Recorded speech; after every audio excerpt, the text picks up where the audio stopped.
Hello and welcome back to the Broken Respawn podcast, where we talk all things gaming, all things interesting, and possibly even politics next week. Well, I mean, you know, games are a laugh, aren't they? And so is fucking politics. So. Oh Jesus! I think some games are a cutthroat business, but you know, oh Jesus. Anyway, I'm TBSliver, leader of this ragtag band of political miscreants. In the red corner, I have CaedesEnder. Hello. And he's wearing black. In the black corner, SarinTal. Yo. How are we all doing this evening, morning? What time is it? What day is it? Help. Brain cell. Found it.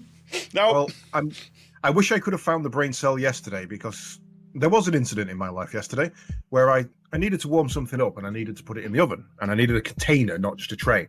So I just thought, fuck it, I've got a metal pan, I'll put that in there, saucepan, put that in. And then it warmed up and it heated up, and I reached in and I grabbed it out, and sensibly, with something that prevents heat. And then I put it in emptied my stuff out, put it in the sink, turned the tap on, thought, oh, the water's not filling it, it's not in the right position, and grabbed the metal handle with my bare hand. Guess who has first-degree burns on his left hand? Oh, no. You muppet. Oh, Did it no. right once. Didn't do it right the second time. To let you know how loud I screamed, I said to my friends in Discord at the time, well, that's going to sting. And they were like, I explained what had just happened. They were like, well, it can't have hurt that bad. You didn't even scream. I'm like, I did, but Crisp cut it out. That's how much that fucking hurt. That's no. That's impressive. I've one night's sleep and, you know, plenty of painkillers, and it's absolutely fine now, but funny. So Yeah. Well, thankfully, I think the pad of the hand heals relatively quick, all considered. yeah, a little bit of yellow discoloration. That'll be interesting over the next couple of days. We'll see. Yeah. You've cooked yourself good there. Well done. Yeah. Roasted Caedes. Nom nom nom. I tried some of that. Nope. Pass. There's enough to go around. See, I want to know. I've never met you. Oh, I am 6'2" and touch overweight, so I'm not a light fella. Define touch. No. All right. Well, I'm 270, so 6'2", 270. So if you're around me, then I feel you. I gotta say, I think your freedom numbers. I gotta say, I think it works out as if you made me 6'2". I think it works out the same, doesn't it? Maybe that's about right. I winter well, put it that way. Yeah. We wouldn't be the first to starve if we were trapped in an elevator.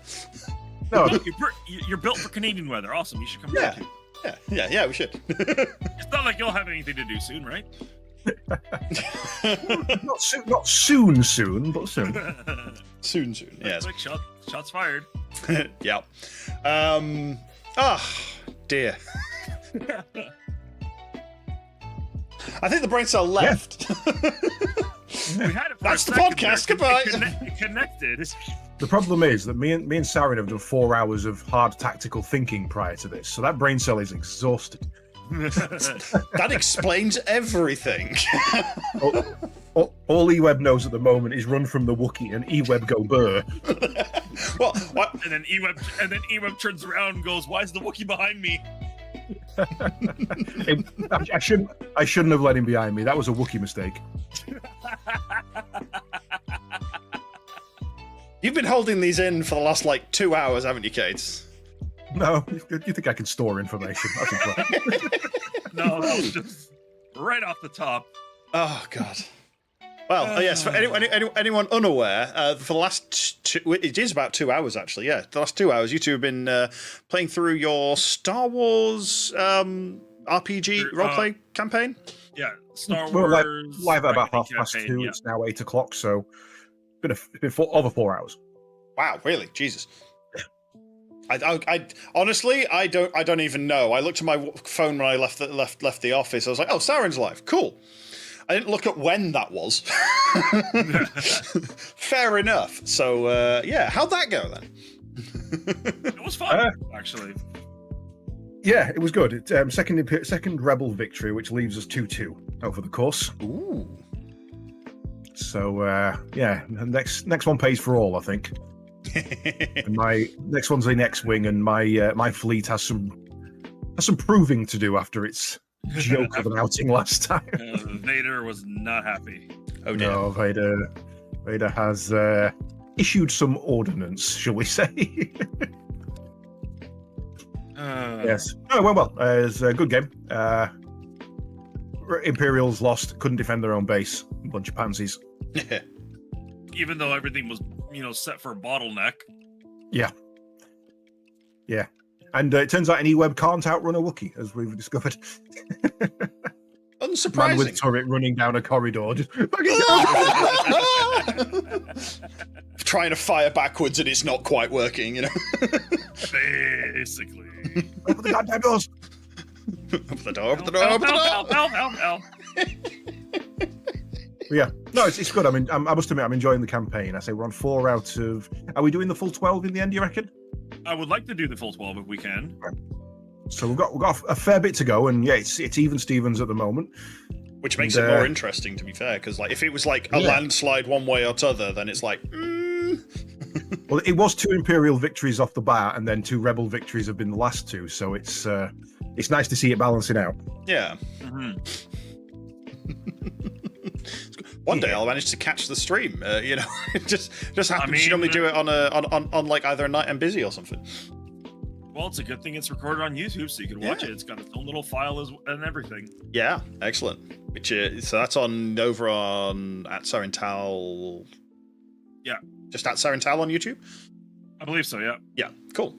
Nice. I might get around to watching it. I'd say I'd put it on while I'm at work, but I really can't concentrate on something moving on the screen next to me. It's horrible. I mean, you don't really need movie. It's like listening to chess, that's fair. C3 or whatever. That's fair. Wookiee beats E-Web in the face.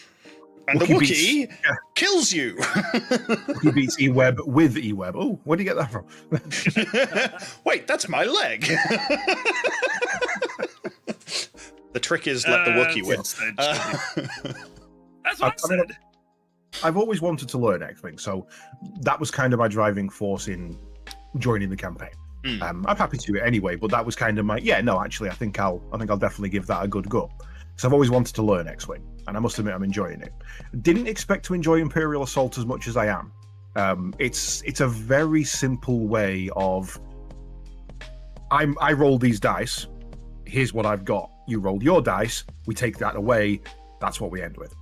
It's a nice, simple little system with a lot of modulation. It's quite easy to see, this guy's got 2 white armors, so he's decent armor. This guy's got 2 blacks, he's heavy armored. At a glance, you can quite easily see a lot of information. Maybe I'll run an Imperial Assault campaign, and Sliver will join this time, not like the Monster Hunter, not like the Kingdom Death Monster one that he looked at and said, "Fuck no." one game of that was enough for Sliver, I think. Yeah. Honestly, don't have the brains. I've never seen Sliver nope out from something that quick. Yeah, that was definitely more towards my end of the super detailed micromanagement style of board game that I absolutely adore. Yeah, I used to play a couple of those sort of ones, but I've just ran out of not skill. That's not the right word. Patience, possibly. Yeah, it's finding the time. Yeah. Right? Time? What is time? Has anyone seen any? I'd like some spare. Apart from some of the, let's call them lower tier deck builders, I don't think there's ever been a board game I've wanted to play that would take less than an hour. I don't mind board games taking about an hour. That feels right for a game. Like, you got 5-10 minutes set up and figuring out the rules, 40 minutes play, 10 minutes put down or something like that, and that sort of fits. I find I enjoy games that have got that sort of spike. Yeah. Whereas I want to sink an afternoon in. I want to be there, planning out, thinking in 2 hours' time, where do I need to be, and working my way towards it. Yeah, I think it's probably also I'm guessing you played a lot more of those sort of things growing up and stuff like that. Yeah, I did. I did. Put it this way, Warhammer, but I outgrew Monopoly, Frustration, Kaplunk, even Cluedo. I outgrew that by the time I was 8. I was always looking for something a little more detailed. I mean, Cluedo, it's not so bad because you're logicking against people, and people don't always logic right, so you've got to take that into account. Yeah. But yeah, Cluedo's probably, of the traditional board games, it's probably the only one I can still play. And I will whoop your ass. I'm a god at that game.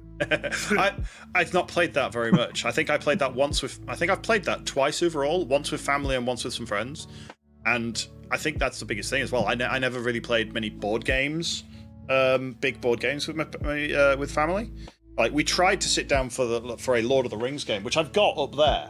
Actually, I have it here. I have it in my house, and we got halfway through the rules in about half an hour, and then my dad just gave up, put the box away, and we watched TV instead.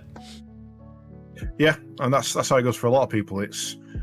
There's no end of images online of people absolutely brain leaking out their ear with the caption when someone tries to explain the rules of a card game. Yeah, that's fair. But again, I also, when I went to uni, I played.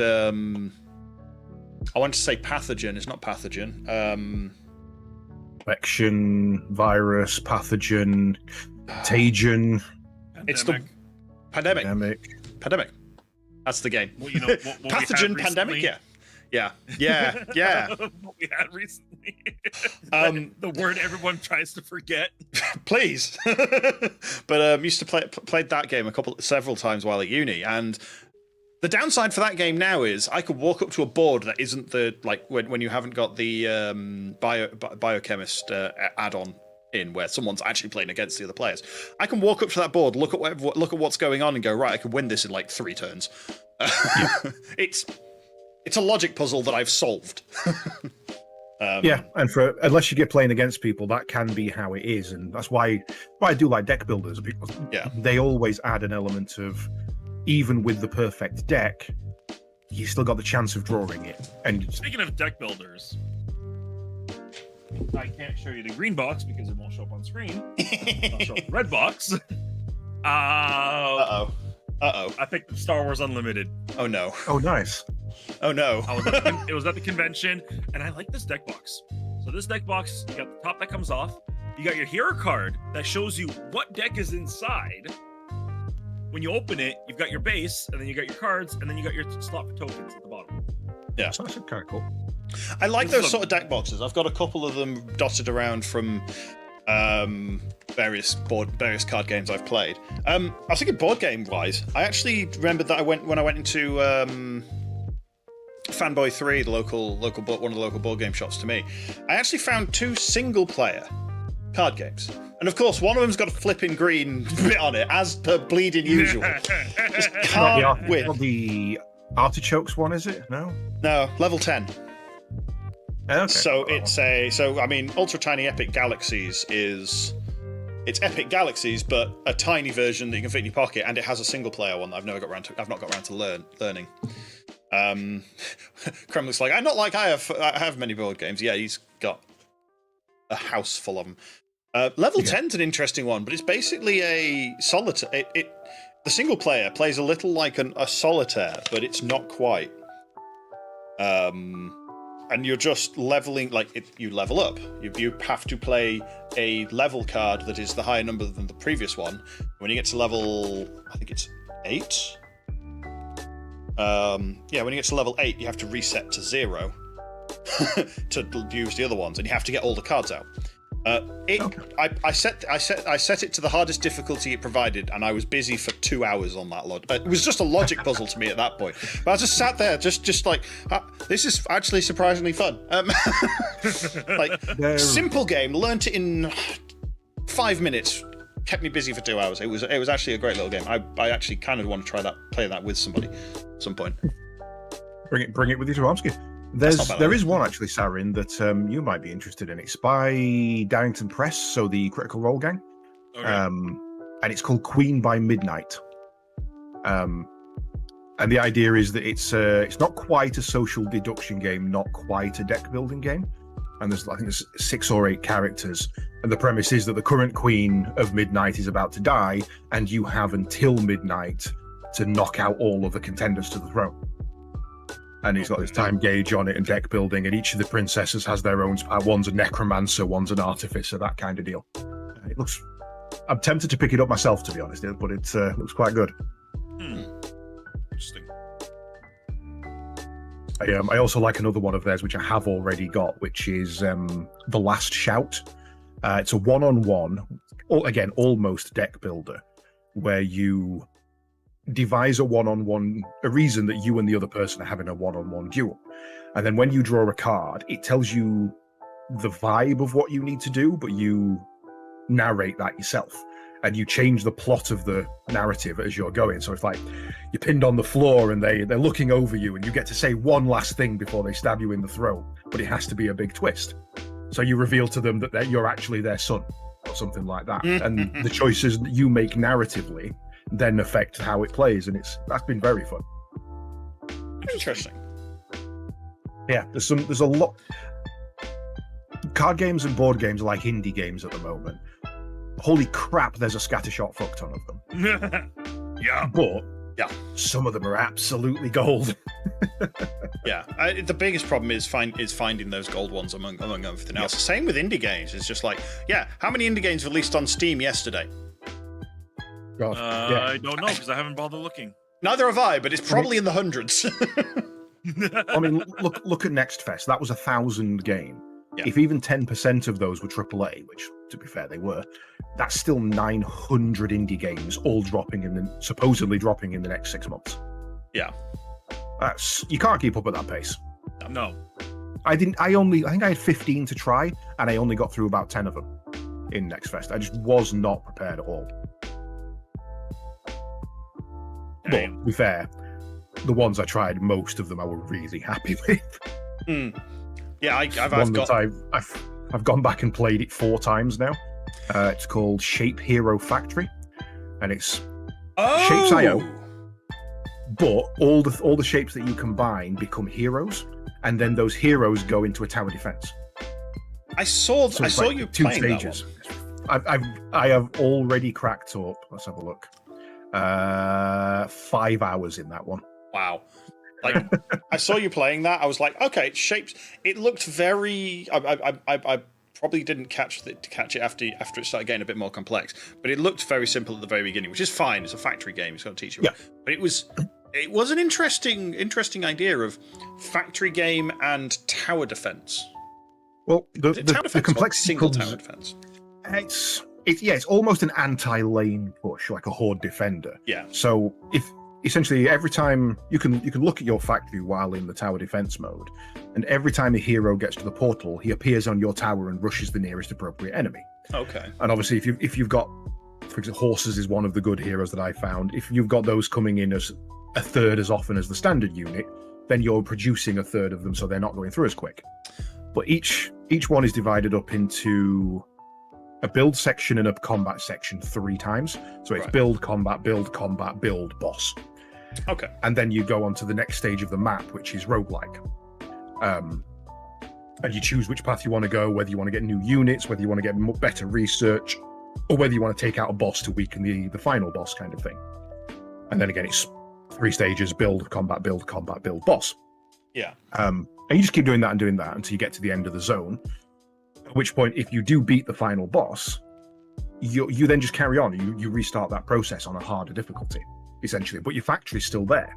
So every time you go to a new stage, or you unlock a new hero, or you get some better research, you've still got that reason. Although you start with your factory, you've still got a reason to go back and rejig it and change it and upgrade it. And okay, now I've got this. And yeah, it was absolutely awesome. I'm obsessed with that game, and I will be buying that day one regardless of cost. Yeah, I was watching it. I was like, oh god, I can already see the factory mechanic in me just went, oh yeah, I can you can make this very, very, very complex very, very, very quickly. Yeah, even though it's very simple. It's Shapes.io. Yeah, it was. Yeah, so you start with the standard unit, which is the bald dude, and then he's upgrading his to a wizard by giving him a pointy hat, which is a triangle. Yeah. You get triangles from the kettle because the kettle is vaguely triangle shaped. You get circles from the crystal ball because it's vaguely circle shaped. Yeah, I did notice that. I liked that as a little. Yeah.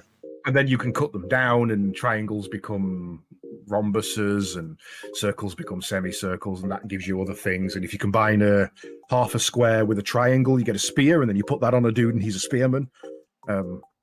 Yeah, it's awesome. There's so much complexity to it. It's got a speedrun mechanic to it as well, it seems. Because Yeah, I can see you've got target time in the middle and stuff. The target time is basically, if you have this, you get if you do something within that time, you get a extra bonus out of it, essentially. Right. But you can't pause this. If you look in the bottom, just next to the big scary face in the book, there's a hourglass. Oh yeah. And the more you produce, the more the hourglass builds up. If you press it, it slows the game down for I think it basically halves the game speed for 10 seconds. Okay. So you get like quite a lot of time to just give yourself a bit of a breather, kind of thing. Yeah. But if you're not into that, which I wasn't, I don't give a crap about that. You can just go into the options and turn on a pause mode, and it just says you won't be able to earn certain achievements. Done. Okay, fine. So then you can just pause it, build a factory, rebuild the entire thing. But if you do want a challenge mode, that line never stops. You just have to keep adjusting. Okay. Let's see if I can find the bit where you played the battle. There we go. And then we went into battle. Come on. No, that's kind of gone too far. Twitch's video overlay sucks for trying to get round previous VODs. I'm literally got Caedes' video from the other day up. Oh. And of course, yeah, there you go. So the standard units will automatically just walk into and assault those dudes. The spearmen specifically rush at something they see. They try and aim for the bigger ones. The horses will only charge the bigger ones. And I think the mages put an AoE down around them, and you can also get a shielder, which will stand in a line and hold them back. So, yeah, that's kind of cool. I didn't realize. I thought it was like you were stocking them up, and then they just spawned at a random a pace. No, you're building it to a units per second, essentially. Yeah. However many units per minute you're producing, that's what you get on the tower defense. And if you're not producing a certain type fast enough, you could end up in trouble. Right. Okay. That's cool. No, actually, that's a lot more interesting. And then there's a quota that you can unlock as well. If you look in the top leftish, there's those bars next to each of the hero names. Yeah. It's on 198 of 240. If you manage to produce 240 of that unit in a single round, they go Super Saiyan and become more powerful. Oh. So there's also a reason to really push for that efficiency and throughput rather than just upgrading them. And I went into Next Fest going, right, Tactical Breach Wizard looks funny. I'm going to look at that. Creeper World is an insta-buy because I love Creeper World. Yeah. Metal Slug Tactics, as long as it's done right, I'll enjoy that. I don't think much is going to come out on top of those three. And then I played this and fell in love, and that's honestly my number one play of Next Fest. That's fair. Even the franchise I absolutely adore and have been playing for, in one case, 30 years, not as good as that. That's Creeper World, I guess, yeah. No, Metal Slug. Oh, Metal Slug. Oh, yeah, those Metal... Okay. Creeper World's about 15 years old, to be fair, but Metal Slug's been going since the Genesis. Yeah. I saw Creeper World. I was like, that looks really interesting. Wait, that's game 4 or 5? 4. It's like... Which is... it's... Yeah, you blew 6 hours in it. Oh, God, yeah. I think I've been back and done some more. Look. It says 6 hours on Steam already. I can see. Oh, okay, there you go. Sorry, 6 hours played recently. Hang on. Yeah, 6 hours is 6 hours. Yeah. 5 hours, 59 minutes in total. Oh, no. The first one is just a standard tower defense where liquid pours through lanes in a 2D environment, typical shit. Second one was just an iteration of that. I can't remember if the third one... I can't remember if there's 3 or 4. But I think the third one was also just a slight upscale of that in a slightly different way. But the 4 took it full 3D. So you were having to deal quite literally with the depth of the creep as well, rather than it was, you can take the top layer off and keep it below a mountain, but that is going to eventually swarm up and flow over in different places, and that was quite good. Yeah. And this one's done it where it's not a tower defense as such, but you've got a mobile fleet of ships that you can position. Okay. So you've got to prioritize certain areas, which it's not quite what I was hoping for, but it's enjoyable. Yeah. It's 6 hours worth of enjoyable. On a demo. which is always a good sign on that sort of thing. Well, Right. they did something really clever on the demo, and I need everybody who ever releases a demo ever to listen to me on this. If you want people not to play other demos, you implement this. They gave me 3 levels, and I played 2 of them and failed on the 3rd, and that's where I ended my broadcast of it, essentially. After the stream, I went back and aced level 1, aced level 2, realized there was an entire mechanic I'd not figured out yet, aced level 3. And then it went, thank you for playing our demo. Here's 2 bonus levels as a thanks. Ah! That's another 2 hours gone. Cheers for that. Great. Awesome. I need to pay you for at least the 5 hours. Yeah. Who at that point is going to go, I'm all right, thanks, I think that's enough. Yeah. If you aren't hooked after mastering all 3 levels, then Yeah, but why are you playing it? That was absolutely the best marketing I've ever seen a demo do in years. That was everybody needs to do that. So yeah, that was my coverage of Neckfest. I've managed to play no demos of Nextfest, but I do have a load installed because, yeah. Double check them. Most of them become unavailable after Nextfest finishes. I'm checking them now. I've got a couple from previous plays, but like some of the ones that I actually added in are ones from that were recommended through from Ezekiel 3rd. So one of them, which was like, I saw it, I heard it, it was like, you are an egg and it's a platforming game. And I was like, well, I'm adding that to my wish list. So someone's ripped off Dizzy then? Foul Damage. It's a 2D platformer where you are an egg. You can roll around, you can jump, but you jump higher than you can survive the landing. Okay. So you have to be jumping onto something or roll off something that's lower than your death distance, basically. And it's a whole like path puzzling through that sort of thing and triggering all stuff like that. It looked very, very cool, very, very interesting. I need to get around to playing that one. It's a weird one. I'll leave all those platformers to you. The platformers are not my thing. One that story any day. Yeah, one that might be a little further up your alley, Sarin, is I Am Your Beast. Ooh, baby. Okay, but what about the game? Well then, you just wait. It's a oh god, I'm trying to think what the cross between. It's a, they say micro sandbox FPS. That's not really, doesn't really sell it.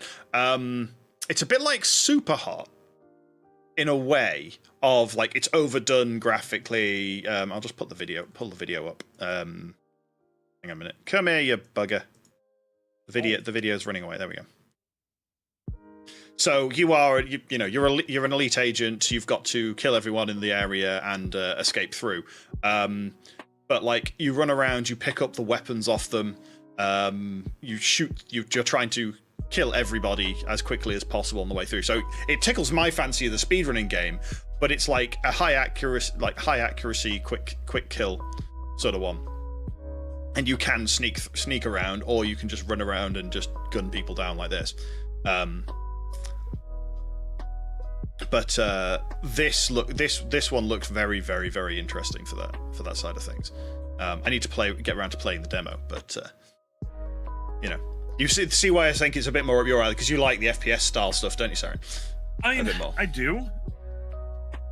The humor in it's top notch as well. As far what I can see, it's it's very silly, but that one definitely intrigued me. I mean, I don't know. I'm guessing you haven't had a chance to look at many demos, have you, Sarin? Because you don't get the chance, unfortunately.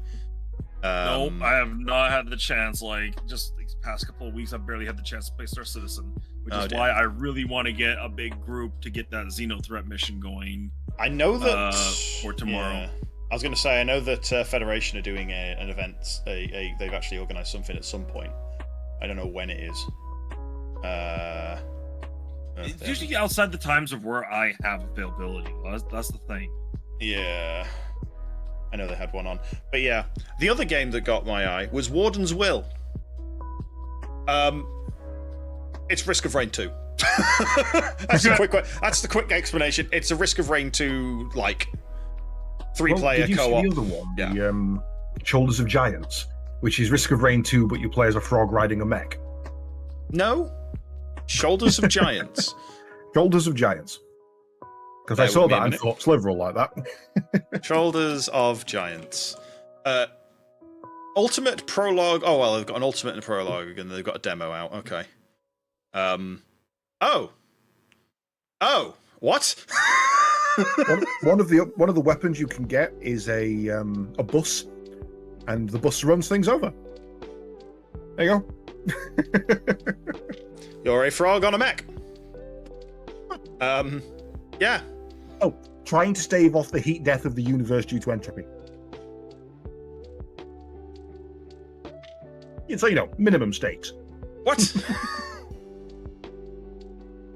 looks very silly.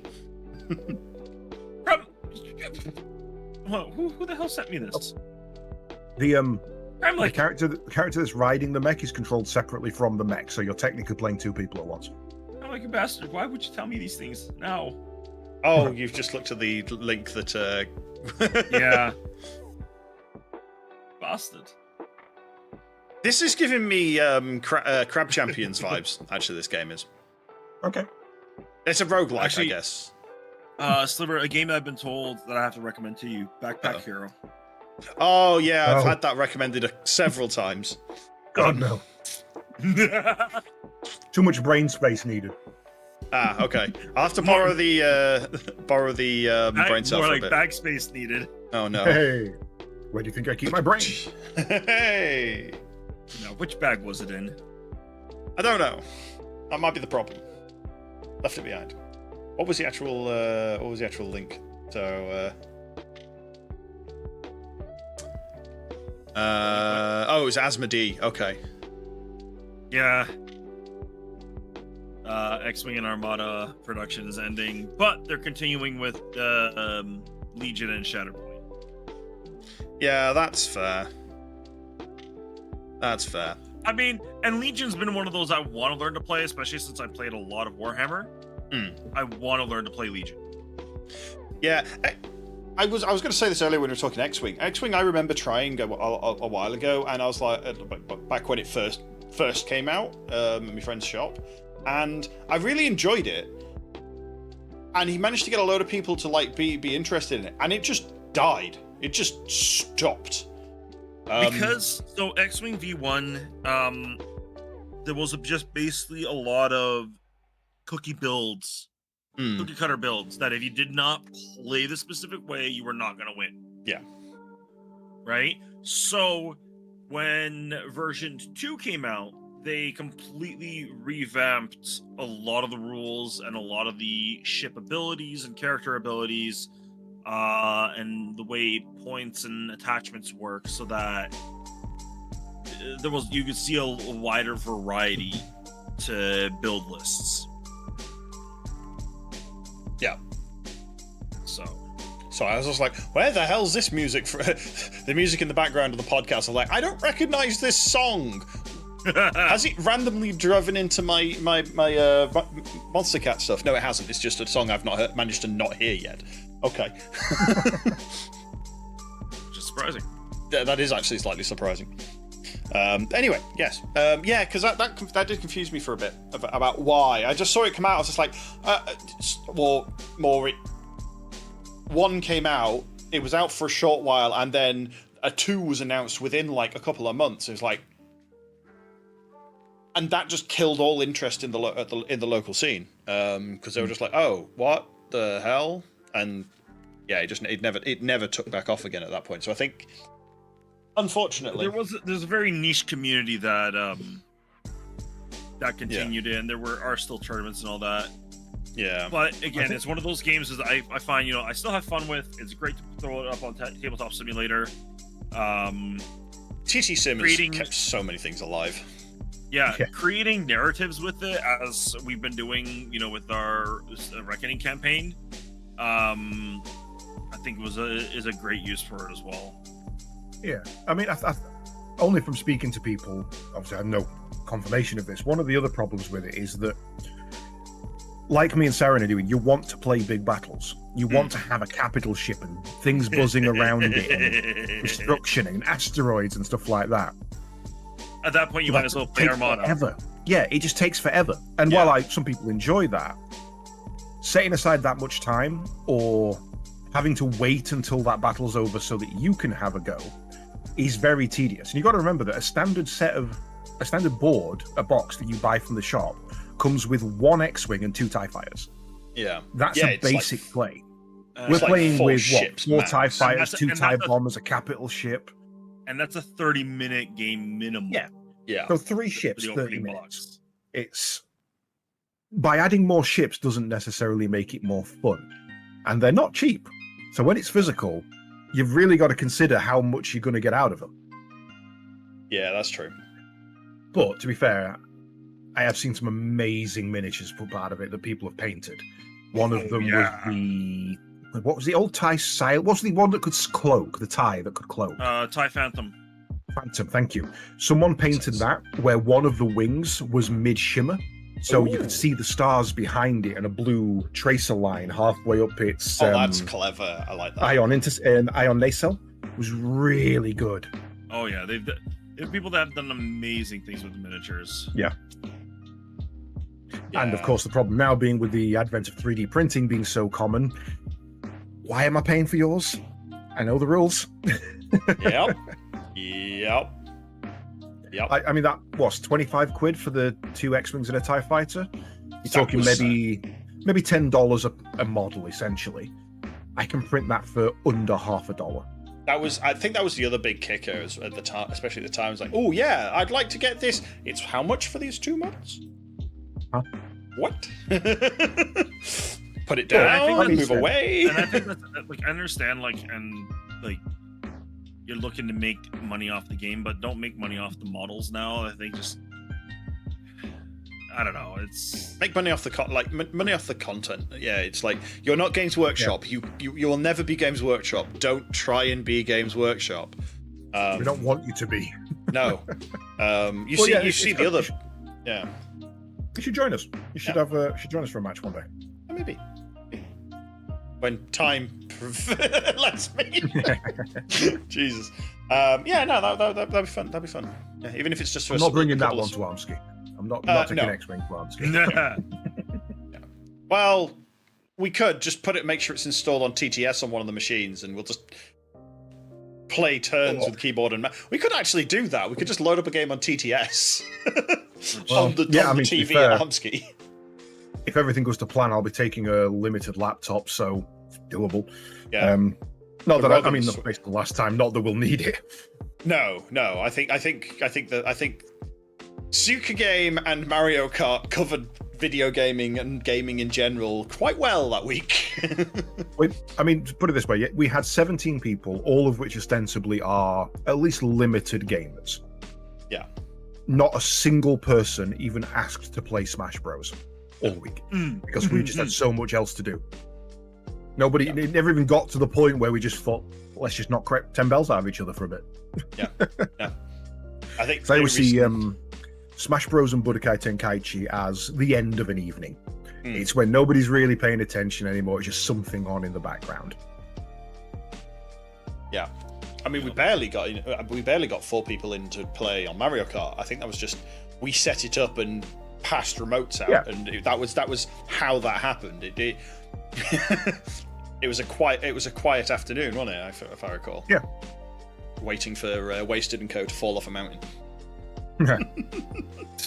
But yeah, and speaking of losing lots of time to games, Sarin, I hear Final Fantasy XIV's getting an update. Uh-oh. You don't want to talk about that? So I was like, I don't play this shit in my life. What? What fuck's that? Yeah, I suppose they're the next upcoming games. We've got, what, in 3 hours, is it? 2 hours? We've got Shadow of the Erd Tree, or Shadow of the DLC, as we've called it. Yeah. Which I'm really hoping actually annoys some people. Oh, the unlock Because- mechanic, yeah. Yeah, you can't play the DLC until you've beaten a certain series of bosses. So people who are like, I mean, my take on this is, if you like the franchise that much that you're willing to go out and buy the DLC on day one, why haven't you beat the base? Yeah. Haven't you got to the point in the base where you can play? You don't like it that much. You've not played it that much. And if you just don't have the time, that's fair. Why are you rushing for the DLC? Go finish the base first. You're clearly not bothered about being behind. DLC is going to be around for a while. Yeah. City of Heroes seems to be looking forward to it. That's interesting, Droid. I've never heard of City of Heroes as a person before. Unless they mean Co, as in Co Carnage. I assume he does, but I'm just taking the piss. That's true. That's true. He capitalized the H. City of Heroes may be looking forward to it, but you wait till City of Villains stops him. Hey. Wah, wah. Womp womp. And then in 7 days, we've got Final Fantasy's Dawn Trail expansion, which notably should have been releasing today. I'll point that out. That should have been releasing today. That was the original pitch for it. Yeah. And the reason they put it back, in the words of the creator himself, Elden Ring DLC. You've got a week. I think He it was. says most people are going to want to play it. We don't want the conflict between the two. I'll give you a week. So they delayed their launch a week for Elden Ring to get its chance. Yeah. And I love that. I mean, to be fair, I could see Yoshi P at the back of the room during the release, release press button time, just playing Elden Ring on a Steam Deck or something. I can see him doing it. That's what we said when the announcement happened about maybe 4 months ago or something. Yeah. We were all sat there, and I'm like, he wants to play Elden Ring. I don't The blame him. creator of the game is willing to delay his own game to play another. That's how much he enjoyed it. Yeah. Good sign. Yeah. So that'll be me done for the next couple of weeks. I've been grinding away, getting all my crafting and my other classes up to where I need them to be, and farming gear and pre-DLC prep. And, roll on the expansion. Oh dear. Oh no! What a shame! I'm on a night shift. Oh I get to play no. all- No. Oh no. Whatever shall you do? Night shift. Game shift, you Wait. mean? I've already told them I'm not doing any patching that week because sod. Yeah, fair play. I'm guessing there's, apart from patches to Star Citizen, there's nothing much you're waiting for, though, is there, Sarin? Or is there a Star Wars game coming out that I've missed? Well, Outlaws. Outlaws is on its way. That's Outlaws true. is on its way.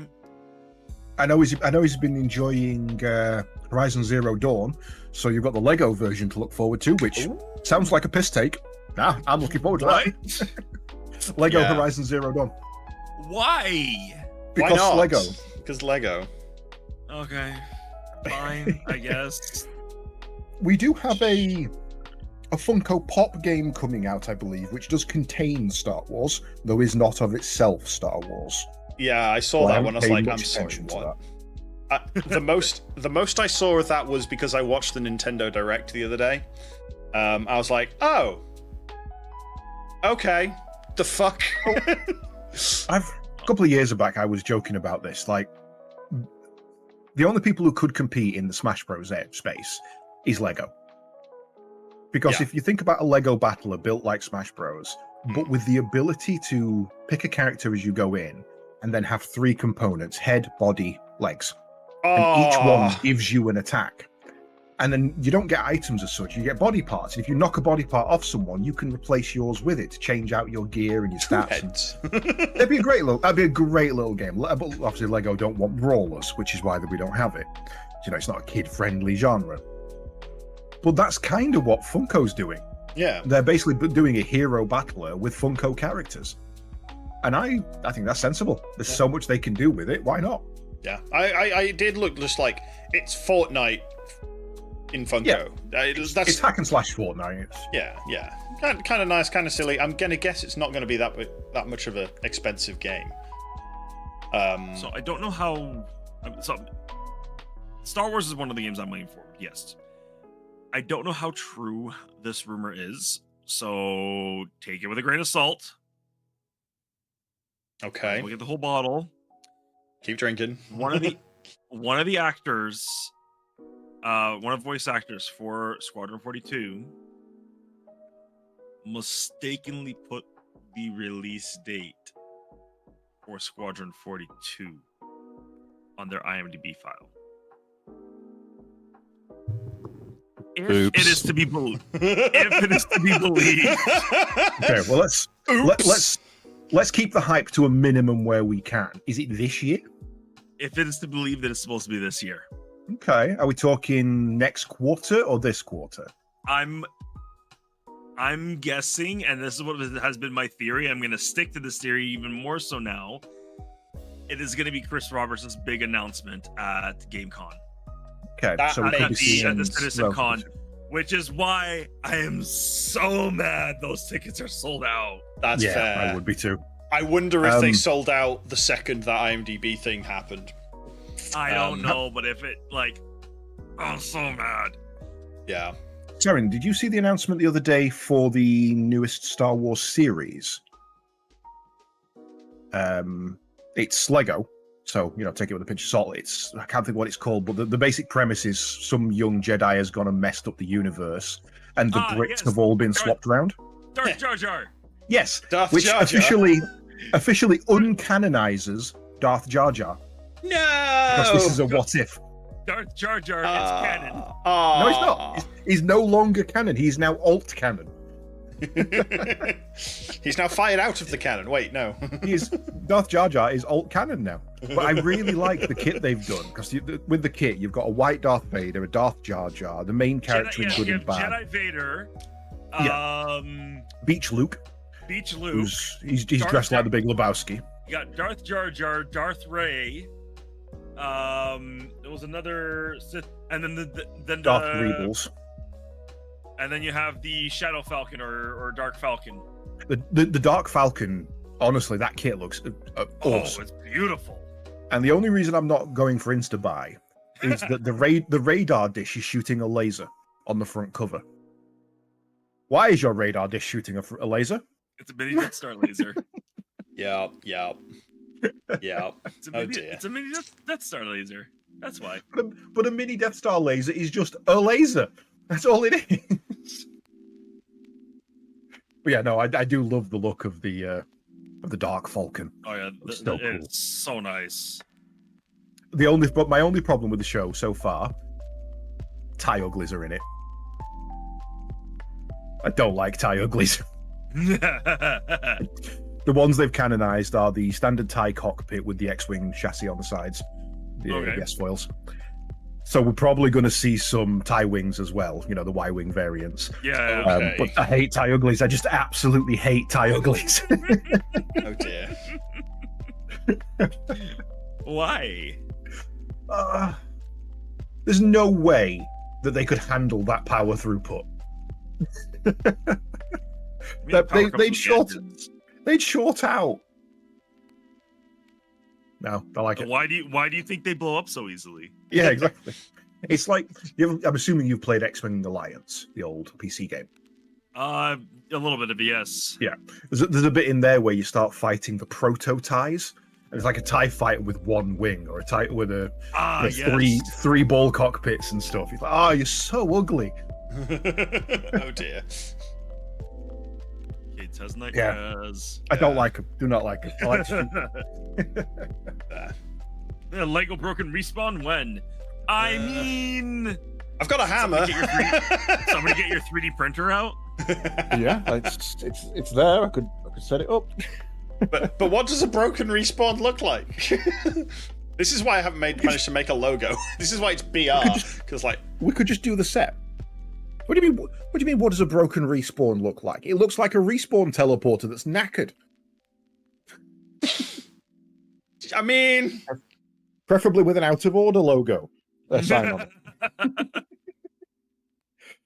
Literally any teleporter. And an arm just on it. An arm that's cleanly cut off is like, uh-oh. Cleanly? Yeah, the respawn failed. Mid-respawn. There's a gift for the chat. Dude steps into teleporter, teleports away. The arms that were outside the teleport just drop to the floor. Roll off. Another guy walks in, drop, roll. Walk in, drop, roll.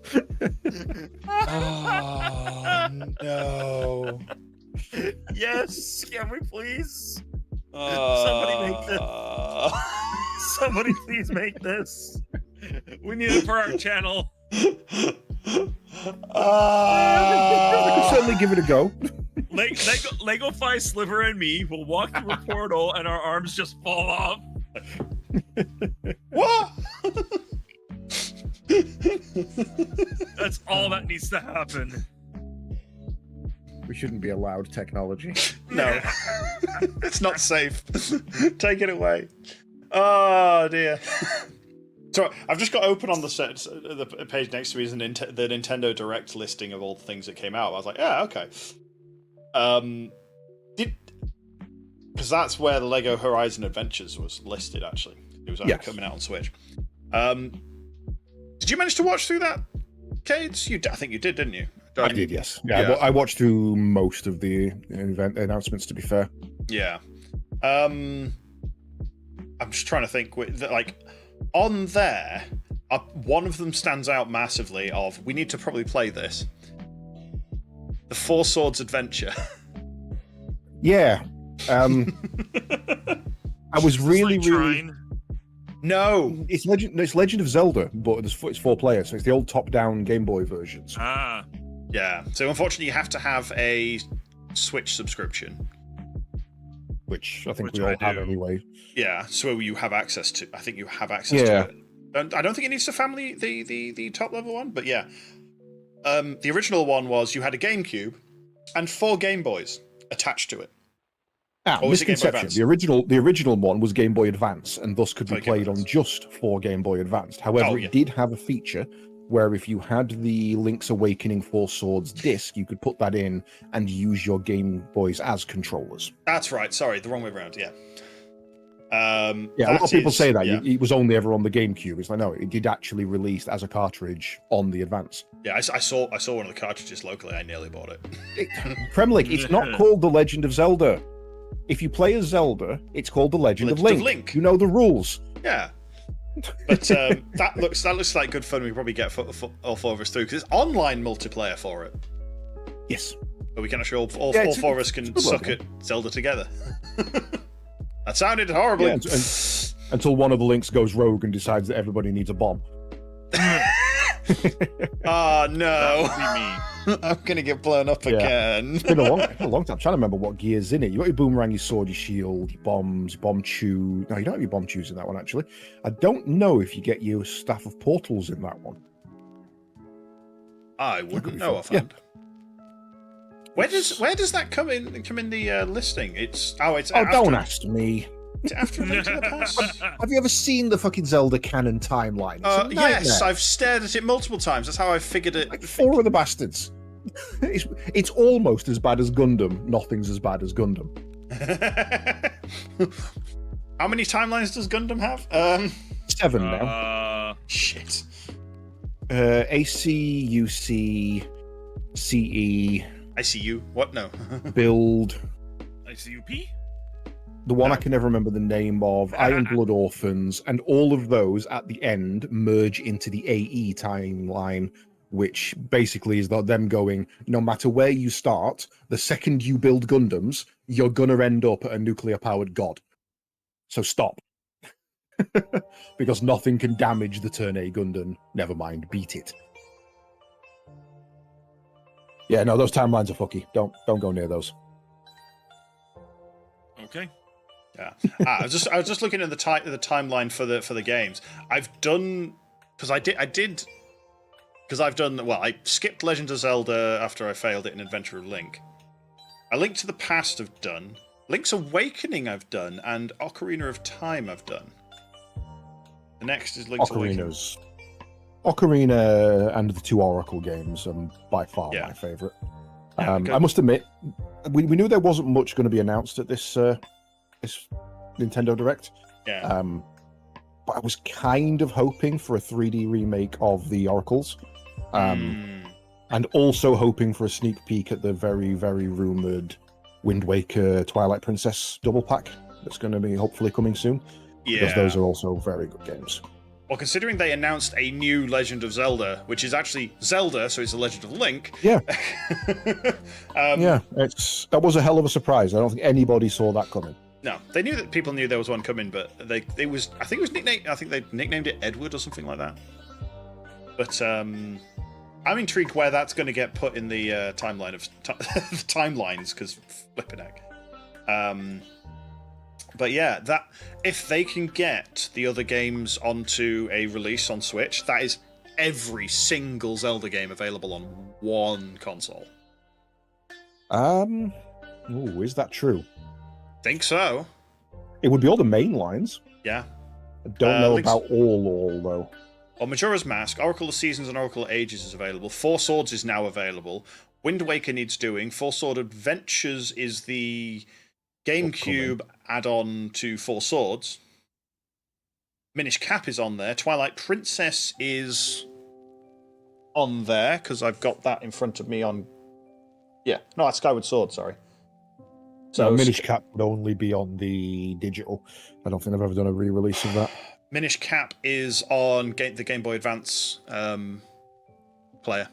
Yeah, it would be on the digital side of things. Yeah, which not is physical. Fun. Yeah. Twilight Princess, Phantom Hourglass.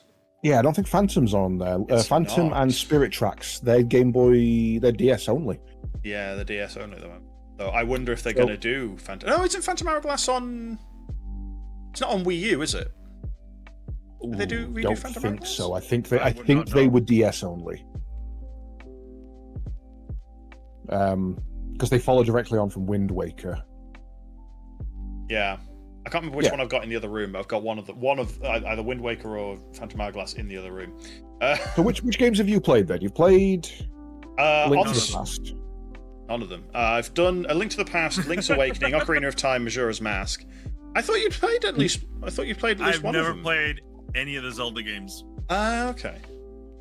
Ever. So in the defeated timeline, you've played games 5 and 7. Okay. And in the pre-timeline, you've played game 4. So you're technically I the haven't done timeline Majora's you're Mask going yet. through. No, so there's Skyward Sword's the first, though technically Breath of Wild I think now predates that. I'm pretty sure Skyward Sword is predated by Breath of the Wild, but I may be wrong. So you've played. So you got Skyward Sword, Minish Cap, Four Swords, Ocarina of Time. If you as Link lose, the timeline fractures, and you go and play A Link to the Past, Oracle of Ages and Seasons, and then Link's Awakening. So that's the timeline you've done at the moment. However, if the hero is successful and goes back to being a child, you go and play Majora's Mask. If the hero is successful and stays as an adult, you go on and play Wind Waker. Don't fuck with the timelines. Don't fuck with timelines. Jesus. Yeah. Breath of the Wild is the last in the timeline. Where the fuck in which timeline then? Good question. I don't know. It's logically, it's got to be the hero's successful child timeline where the Dark Phantom of the original one would be the original sealed Ganon from Ocarina. Oh, no, sorry. Twilight. Yeah, no, it would be Ocarina. All three. Hang on, what? Again, don't fuck with the timelines. I don't like it. Bearing in mind that also, Four Swords is a game on its own in the prequel timeline. That's, every timeline contains these four. But but Hyrule Adventures only goes into the child era successful timeline. So, yeah, don't fuck with the time. No. Nope. No. This is why I stick to board games. I guess me is technically there's obviously three timelines. The one where you win against Ganon goes really dark. You end up in Majora's Mask, where the moon's about to come to the earth and bite your face off. You've got Twilight Princess, where the entire world is trying to be covered in shadow. And then you've got Four Swords Hyrule Adventure, which is kind of what happens if you fail, essentially. So beating Ganon is the dark timeline. Unless you stay as an adult, in which case it's all pirate adventures and whimsical bullshit. However, if Ganon wins, you go to a relatively normal timeline. That should be the actual timeline. Ganon winning in Ocarina of Time is the only sensible outcome. The world doesn't get engulfed in shadow as it would when you're a child, and it doesn't get flooded as it would when you're an adult. Yeah, we need to go back in time and make sure Link loses. That's what we need to do. Anyone else following? Nope, I'm No, lost. I'm not. I'm reading it and looking at the diagram, and I don't follow. Somehow we're in Timbuktu. What the fuck? I'm looking at the instructions. I see what they say, but I don't know what they mean. I understand. I do not comprehend. Yeah, I'll be down for some Four Swords. I'm always down for some Four Swords. Great. Yeah. If I'll be I honest. have time. Yeah, I'll be honest. Other than the side-scrolling one, there's not a Zelda I didn't enjoy. No. I mean, now this is going to be an idea. Uh-oh. We could shift Broken Respawn into we play Four Swords or some silly game, because like I said, I got limited time as it is, Yeah. right? So Well, we can obviously discuss it, but are you available at this time slot, quote, every week, or is it just every other? every other, mainly because I have to usually pick up my son from school. All sorts of things. Other If things need rearranging so we can actually get some game time together again, then we'll certainly do so.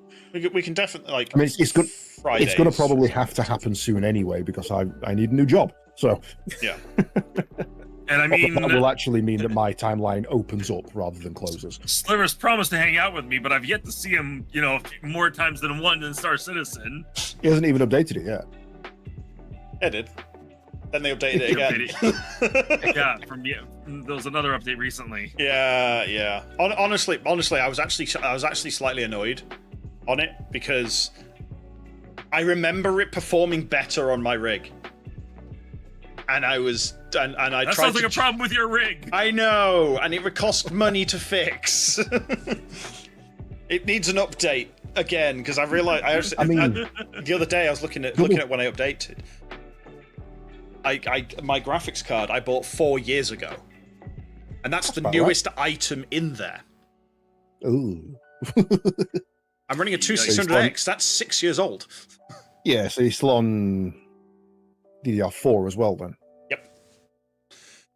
And I'm planning on getting the last upgrade for the CPU I can for this motherboard, which is also the last upgrade that you can do without changing motherboard entirely for the AM5. So it would be the last AM4 one I get. And they've stopped selling the bastard. Yeah. I was going to get the 500. I mean, also bear in 500X mind 3D, that but yeah. with Star Citizen, a lot of the problems are still server side. Yes. So just take it with a pinch of salt. Yeah. I want to do this upgrade on like the CPU on my rig because that passes down.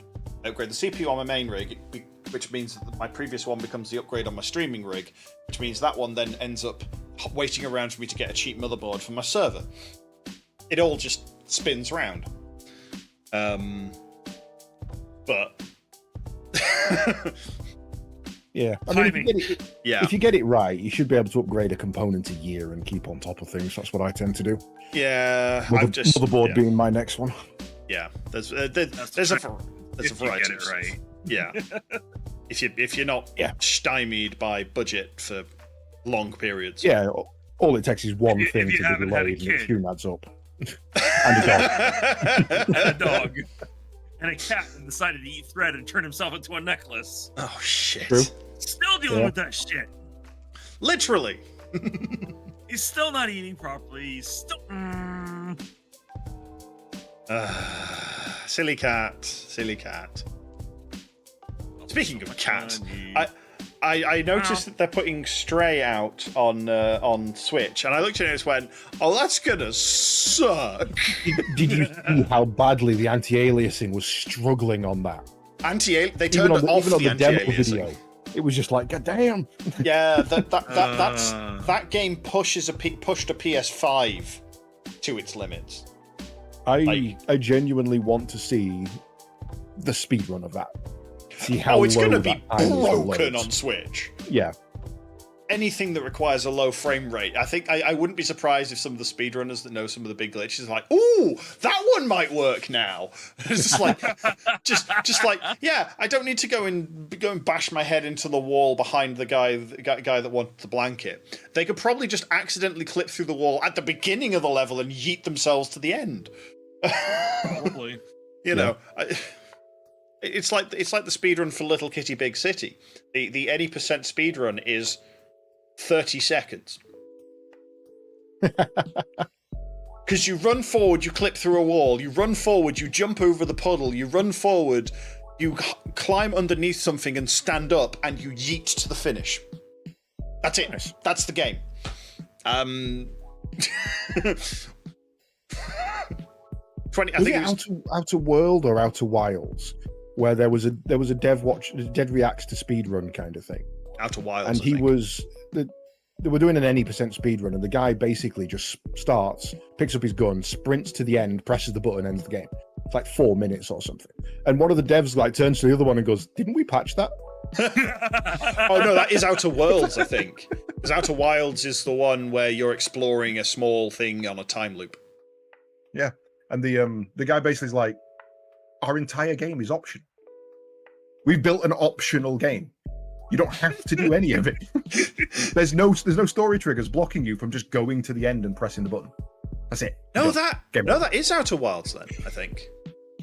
I don't know. I can't remember which one it was. I know a mate who would know. He could link me the. Yeah, thing. they used to fly. Actually, I mean, if it was just Brilliant. running around, but one of my favorites. This was a comment on Steam review for Duke Nukem Forever. I'm going to say. It says at the start of the game, you start in a room and behind you is a body of water.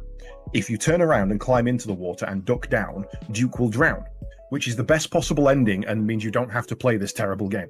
yeah. There is actually there is the Outer Wilds one is 10 minutes long, and the Outer Worlds one is 12 minutes long. So it For could be the either then. devs react, it's like what? Yeah, there's one of them where the entire game is optional, like 100%. You don't have to do it, and I'm here for insane. that. Yeah, I kind of want to watch both. I'm not going to watch the Outer Worlds one, but I have finished Outer Wilds, so I might watch that one later. Devs react to Hades speedrun was always my favorite because they're chatting away casually, and one of the guys says, does any of the guys on staff speedrun? And he says, yeah, no, the couple of us do. One of the guys has got a 25-minute time kind of thing. And he's like, oh yeah, who's that? It's the guy who voices Zagreus. He's actually got a 25-minute run. And then they stop and they look at the 28 minutes that's on the world record. And you realize that the guy who voices Zagreus is the current world record holder. But he can't release it because it's a beta patch. It's a test build. Yeah. Yeah. Something was The massively guy who broken. voices the main character was the fastest runner in the game at that point. Yeah. I'm guessing they've beaten that now. Yeah, they're down to like 18 minutes or something now. What? Probably even less. Just look at It's Hades. IGT, isn't it? So there's certain things you can do to deliberately pause the timer and get yourself extra seconds. But it's Hades 2 is fucking quick. Hades 1, sorry. Oh my fucking god. Any heat. Do you want the in-game time or the real time? I've just seen it.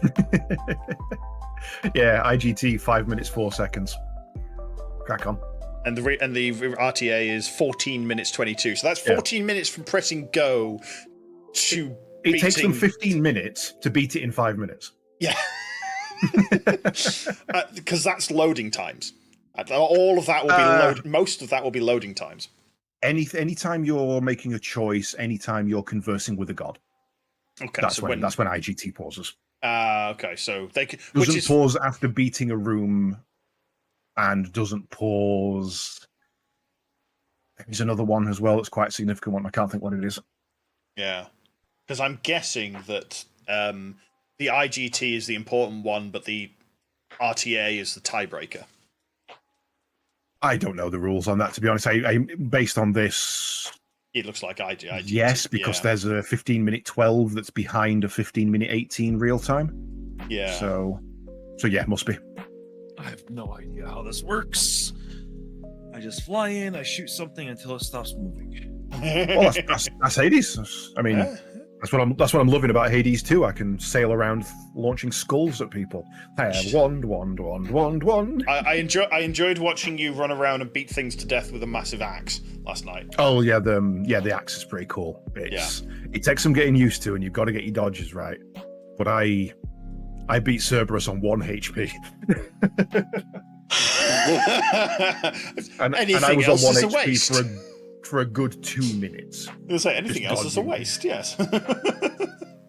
There is actually. They God, want- there's I will somebody- say they absolutely have to nerf the Moon Maiden's Summoner defeated foe ability, because if you can get a werewolf against Hades, against Cerberus, you don't need to fight him.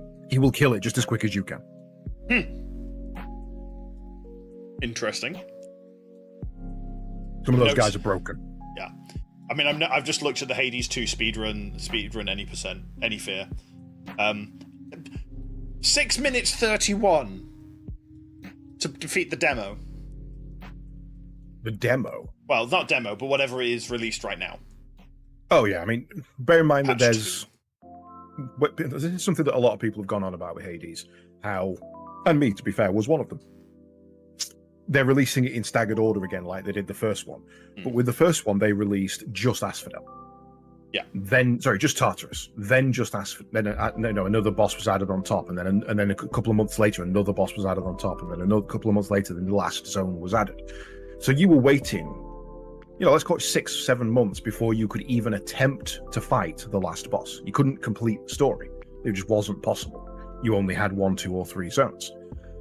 So when they've said that they're doing something similar with this and they're releasing it in stages, people have assumed the same. But the entire game is there.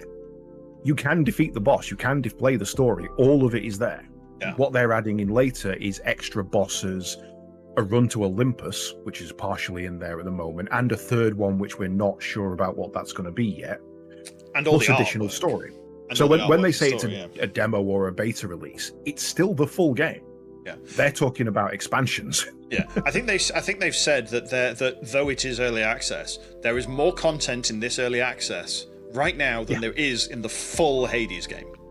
But yeah, you could play for the same amount of time with the same amount of victories and not be beat on this when you are beat on Hades. There's so much to do. Yeah. Which is great, because it's a Yeah. great game. Last night I went back to Noita of all things, and that was good fun. That was good fun. Chat killed me many times, then I killed myself many times. Turns out if you trigger a wand that's got an electric power while underwater, you die. No, really? Yeah, It's yeah. bizarre, isn't it? Also, Funny if that, you yeah. destroy the shrine at the end of each level, death comes and fucks you up. Yes. If you accidentally, if what was it? Chat enabled the mining bonus that you can get for like 30 seconds. Oh, and I you was were on crowd control. well, not quite. Yeah, the in-game, the built-in one. Yeah. And I was also just dicking around, messing around with one of the things, like, oh, it gives me the diggy thing.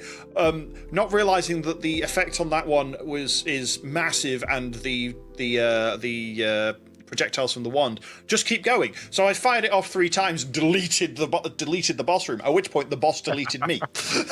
Yep. I'm like, oh shit, I've made a mistake. Yeah, the Grim Reaper, like time, Chomp. you don't fuck with. No. And Lydia was there trying to balance chat killing me.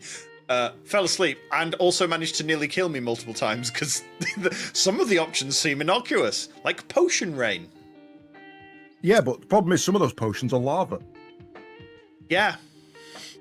Yeah. Or poison. Or toxic why you would sludge. have a potion of lava, I don't know, but Or all 3 on my head.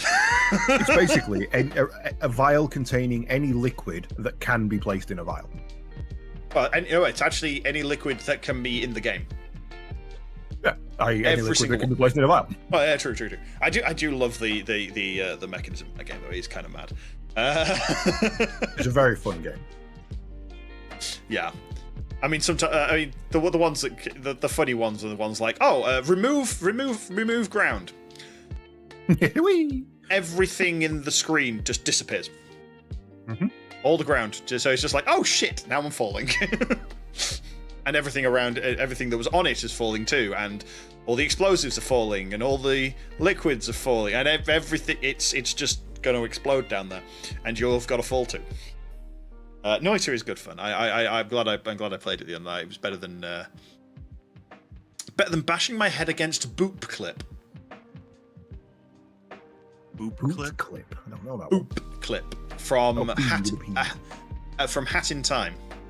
I Right, started trying to learn the speedrun, and it's like, do the first level very quickly, and then the first thing you're going to do are two of the hardest tricks in the fucking game. Oh. Which requires a particular patch on an extra patch on a particular version of the game as well to work. It's just like, oh, you bastards. But it's where like the animation you can do, it's a emote that it's got where Hat Girl just goes boop. But that can be done at any point, and it will interrupt any other animation, such as grabbing a ledge.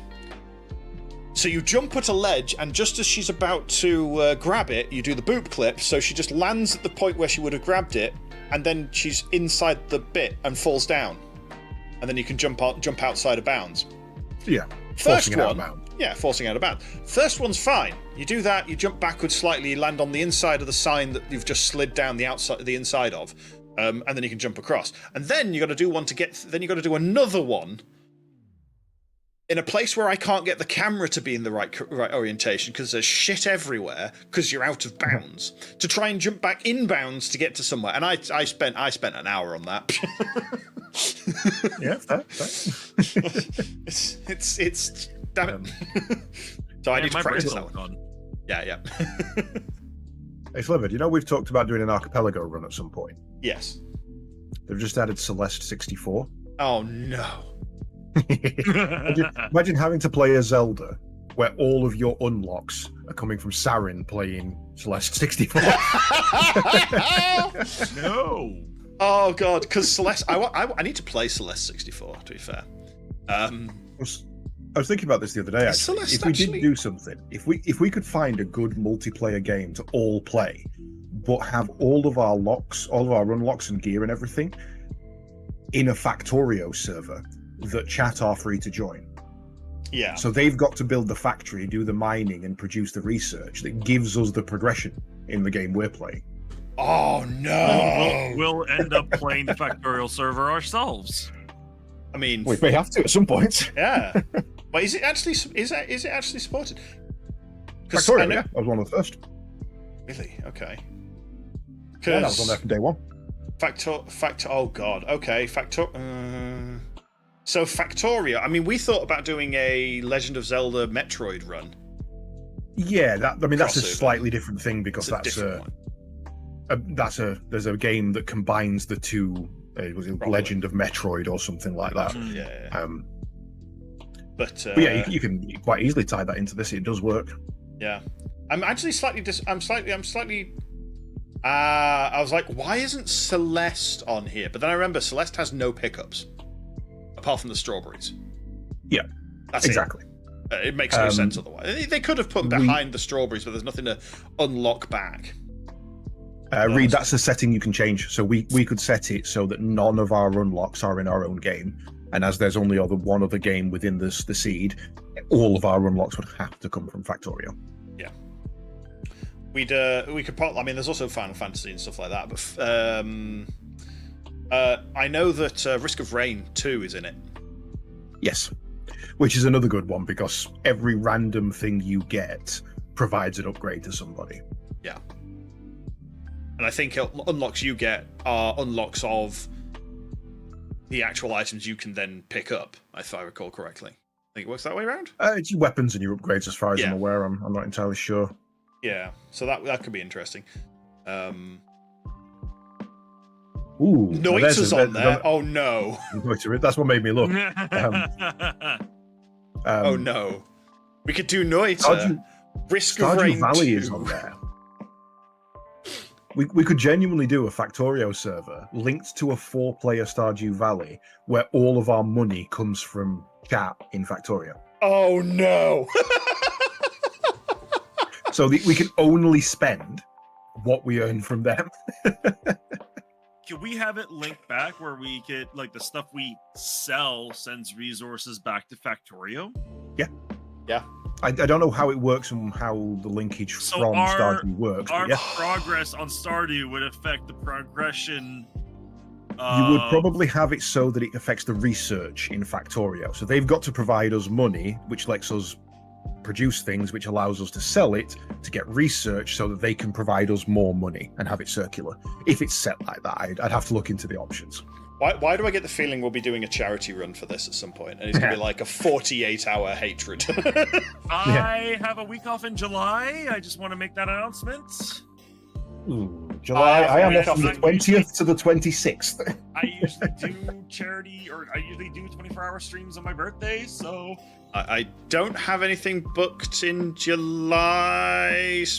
Actually, no, I've got a few things booked in July, thinking about it. I might have to actually switch my vacation because my wife signed up to go camping with my son in July. There's nobody left to watch the baby because the baby can't come with. She completely forgot about the baby, but she volunteered for going to a camping trip with my son. Adika's what now? She's like 1 pushing 2. She's probably already killed the first moose. She'll be fine. Adika is 14 months. And yeah, she'll be fine. Okay, a funny story. So I met the number 2 head honcho at the Edmonton GameCon Expo. And we just ran into each other randomly, and he's like, oh man, I remember when my daughter was 4. I look at him, and he's looking at my daughter. I'm like, she ain't 4. He's like, how old is she? She's 14 months. The guy looks at my daughter, looks at me, pounds it, goes, good job. Looks at my wife and goes, I am sorry. I am so sorry. I am so sorry. Oh dear. There's no way that's a 14-month-old baby. On top of that, she's got 8 teeth coming in at the same time now. Ooh, yeah, she was on 4 last time we spoke. Yeah. My niece is just starting her teething. Her number 4s are coming in, which are like her first set of molars, and then her incisors are coming in. Yeah, not nice. No. And she's a happy baby. Good. Like, that's the thing. She is happy. Yesterday she was so tired she passed right out. I mean, we were out pretty late, later than normal, because I'm somehow on the committee board for her daycare. I don't know how that happened. I'm still a little foggy about that. I have no time in my life anymore. You don't have any time. It's all hers. I don't know how it happened. Oh, I've just seen something. We can get Lydia in on this. Dark Souls 3 is on Archipelago. I'm gonna get knifed. Weirdly, Dark Souls is one of the very fun ones to do. I've seen that played very fun. What about Jedi Survivor? Don't believe there is any Star Wars on there. Because there's a lot of collectible things in Survivor. Yeah. No, unfortunately not. They've just had a Tunic, though. That's pretty good. And Yoshi's Island as well. Raft is on there. Pokemon Emerald, Red and then Red and Blue as well. I'm interested in because I've never played fully through Stardew, so I'm interested in the Stardew Factorio one. Well, if we're going to do a Stardew, you should probably do at least a season or 2 of actual Stardew. No. I've played a season or 2 of Stardew. Okay. I've never completed Stardew. Yeah. I've never completed the story or the town hall or any of that. Yeah. There's also a thing 3 hours about Stardew. More than I've got quite a while. There's a thing you can do in this where, and I can't see it on here. I think it's. If they still got it, yeah, they have. So what you can do is you can link in a game of Sudoku to anything you play, which means that if you're ever stuck, you can go and play a round of Sudoku, and if you succeed, it will give you a hint towards where one of your next items is and where to go. And I freaking love that. I love that. I'm stuck. I'm gonna have to go and learn some maths now. You don't need maths. I'd just be there doing the Sudoku. I actually enjoy doing Sudokus. I'm not gonna lie. You don't need math for Sudoku. I'm okay at Sudoku. I can do them. They don't come easy to me. Sliver's reaching for a Sudoku book. Okay. 3-dimensional Sudoku. The cube. The Yes. fuck is wrong with you? So why didn't they call it Sudoku? That was already taken. Ah. That was the book next to it. That was 3 times the price. But yeah, I leave it with think me I've then. done I like 3 of these. can certainly No, I've look done up one of them. guide and see what we can do. If we can link a Factorio and a Stardew together, I would 100% be down for that. Oh yeah, I might do some of these later. I know Lady Sarin would be down for that too. Oh, there we go. I mean, that's the thing as well. If only she didn't work. Yeah. With as well, can't you do drop in, like almost drop in, drop out style? Oh, it depends on the game, I With- guess. Stardew possibly not. With Factorio, yes, you can. Yeah. As long as the person is dropping into that, then yes. And also with with Factorio, yes. With Stardew, yes, with a mod. You can have up to 4 players natively, and they can be drop in, drop out. You can have up to 16 with a mod, I believe. Right. Mm. This might be something to look at then. And then we have the Sudoku on the side as well because that's sensible.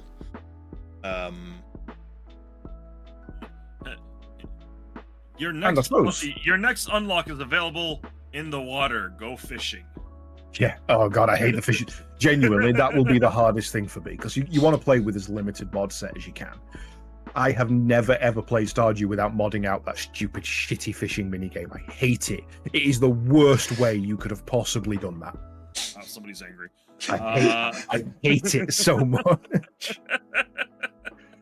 I actually don't mind. Let's add 2 levels of randomization to a skill-based minigame. No, fuck off. Get out of here. But is angry. Very. It's the one thing I will not do in that game. I'll partake in anything except for the fishing, unless it's modded out. Fair enough. We're We're gonna have to do that. Then. Yeah. Yeah, I'll get to work on it. I'll put it in my list. Yeah. Your list is Sliver can work on the other thing because, you know, I've only been waiting Eventually. 6 months for it. longer than 6 months. It's 6 months since the deadline. And the deadline was after 2 years. So it's fine. It's fine. It'll still be delivered before certain. Because we had a finalized idea of what we were gonna do. Yeah. And then everything went. Yeah. Then everything And happened. then you switched 2 jobs since then, Mhm, And a mhm. house. And a house. and a house. And then you decided to start speed running. So you've been spending all your time with this. So you don't want to play with me. You don't want to build the project for me. You don't want to hang out with me. You're doing everything, but hey, Sliver, You even had the audacity to go on holiday. Yeah, without me. And he took the brain cell. You think I've got He the didn't. bloody brains? I saw him in France. He did not take the brain cell. That shit was left at customs. I had to borrow. I had to borrow It from wasn't allowed Ike. for customs. I had to borrow Ike and psychologists. But yeah, we can certainly work on that. Yeah. And since we're talking about it, I do have another project I've started as of yesterday. Uh-oh. No more projects. This is a relatively lightweight one and just takes me, to be fair. What we're looking at doing is, as a community, beating Monster Hunter World. But we're going to set it up on a brand new save file, which is 100% gear and items, so you can have anything you want. And then we're going to do a race to last man standing. The second you cart, you're out, and last man standing wins. A couple of people already showed interest, so should be quite fun. And if we can, if the timing lines up, I'm also going to look at giving away a copy of Monster Hunter Wilds with it. So we'll try and do it pre-Wilds and have it that way. But as part of this, we're also looking at setting up a bingo mechanic that people can use. So again, we'll have a save file that's 100% complete. You can go anywhere, do anything. And you'll generate a bingo board. Everybody will have the same bingo board. And you challenge each other. This one says, go kill as an ogre. So, okay, that's relatively easy. I'll go do that. This one says, go kill 16 Hornators, kind of thing. Go and fish up this fish. And the first one to complete a line wins the challenge. Yeah. So we're going to hopefully having some community nights with challenge mode Monster Hunter World soon. Yeah, which is a lot of the community have that. Yeah, it's a measurable percentage for sure.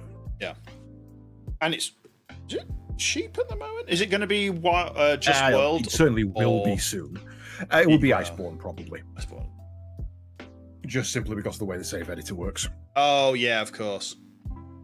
Yeah, but I don't think there's anybody in the community who doesn't have Iceborne who does have base, and if not, we can sort that out. Yeah, I think I threw Iceborne at someone recently. Space.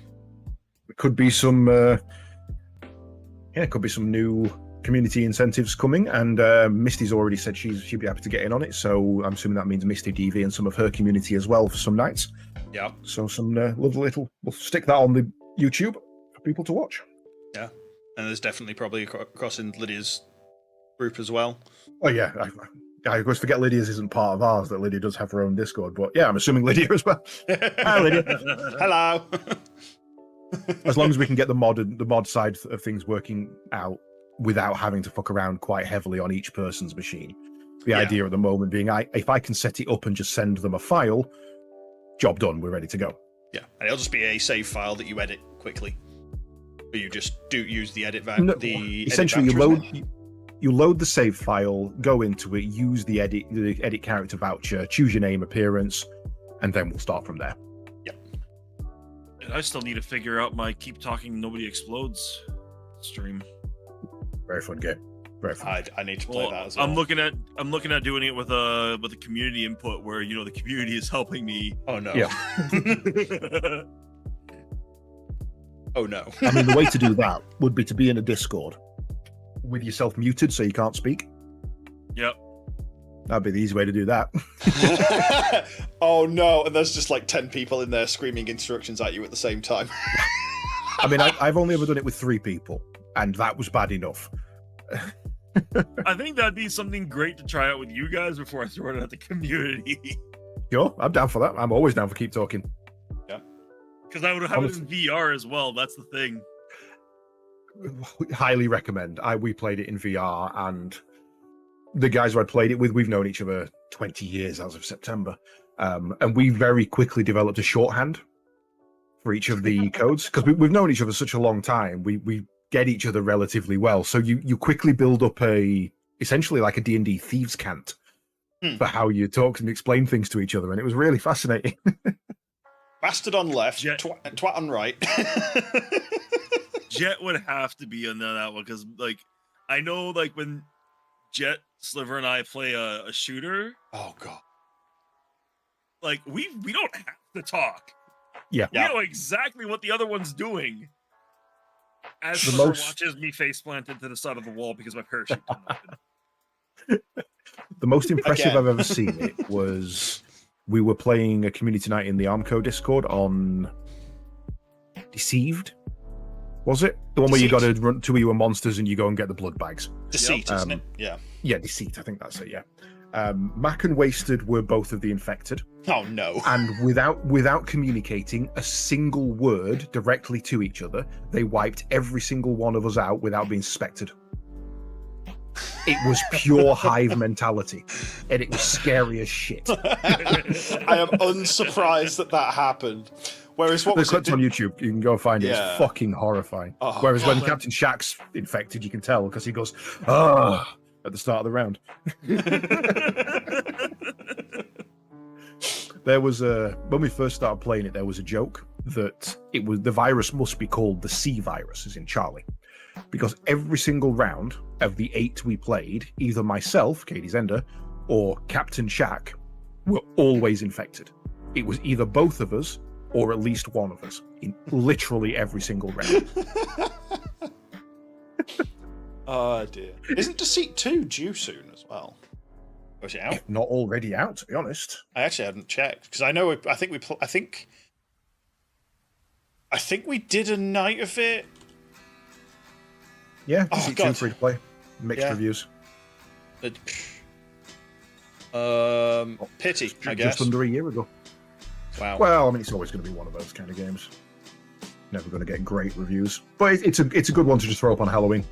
Oh yeah. I think that was the last time we played. It was my first. It was the day before my first day at previous job. Oh, okay. It was a Sunday night. We were playing it for Halloween. And I was sat in a hotel room, remoted into my desktop at my house, so I could play because my laptop is not powerful enough. And holy crap, playing with half a second latency on keyboard and mouse, not fun. Not fun at all. Do not recommend. Looking at the reviews, it seems like player base is the main problem. I don't think I've ever heard so many slurs, full of transphobia, racism, sexism. Fat man with a neck beard votes you out because you breathe too hard. All of the negative reviews are toxic community, toxic community, toxic community. So we don't need to give a fuck because we won't be playing with those people. Yeah, no. And I'm toxic enough for the rest of us. Let's be fair. Yeah. That's disappointing, and is probably also why Deceit 1, the only reason it keeps mostly positive is I don't think it had voice comms in, did it? In game? Maybe it did. Yeah, the game itself great. As with all open community kind of games, don't use public voice chat. Yeah, no plan survives contact with the internet.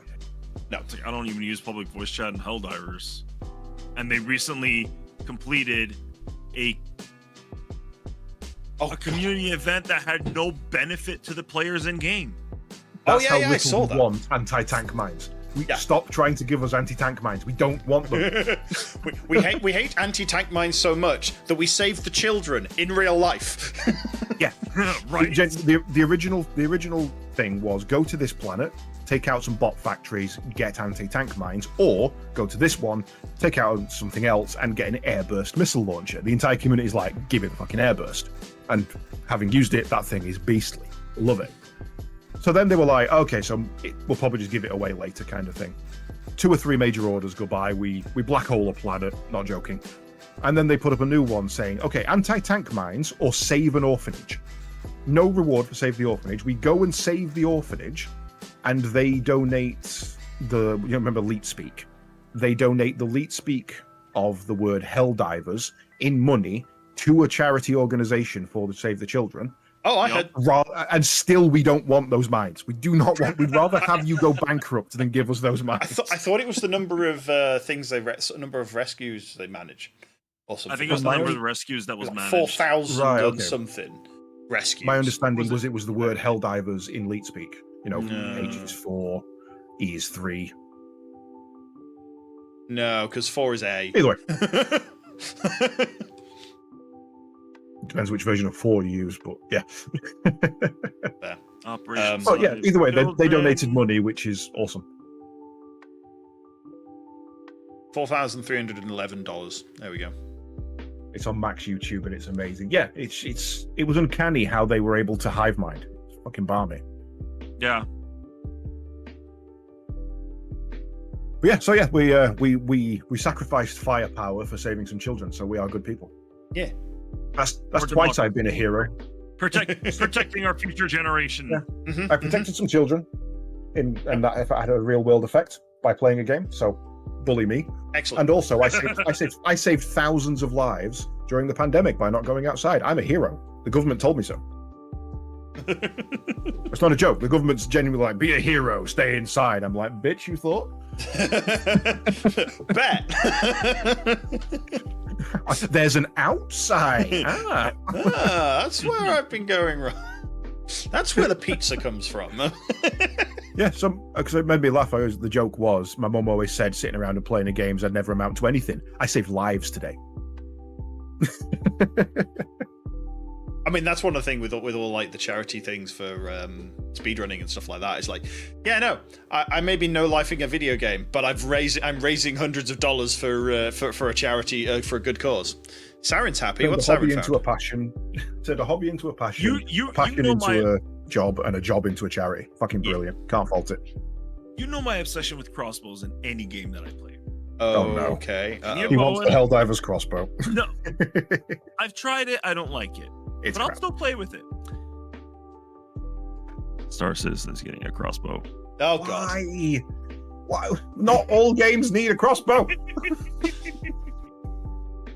I need a crossbow. This is going to be them implementing multiple different types of ammo, isn't it? This is going to be their implementation of exploding ammunition as well as poison ammunition. Ask Jet how effective that was in Warzone. Oh god.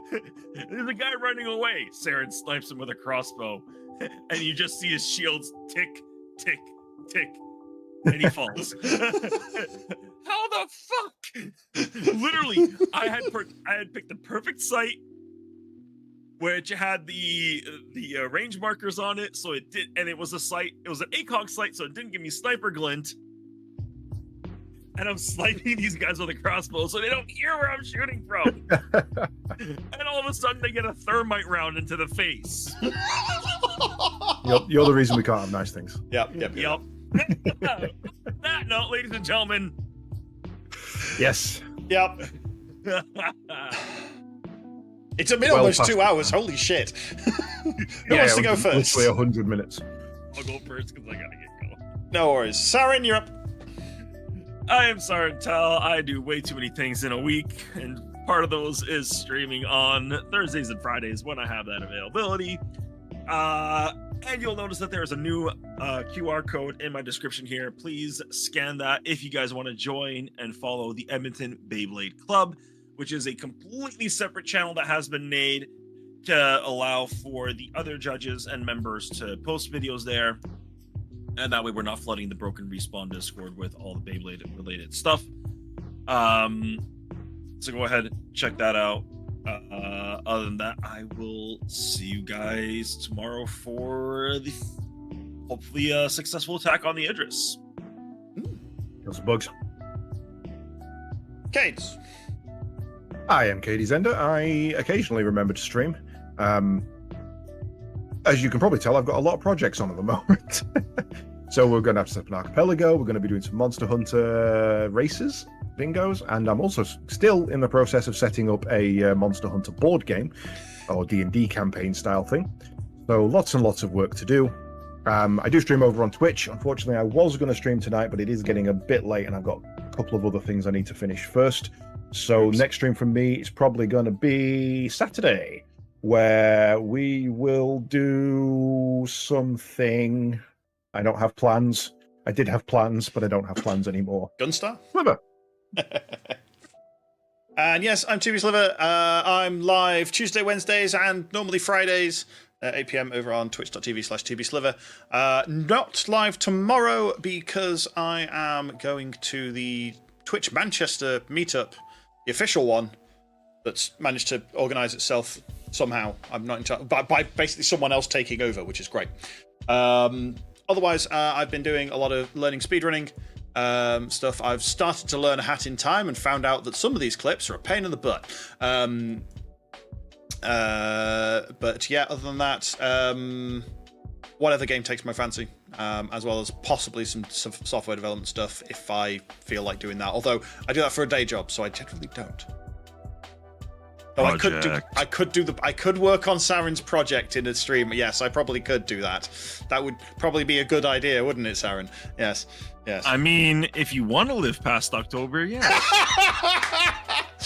There is now a hard deadline.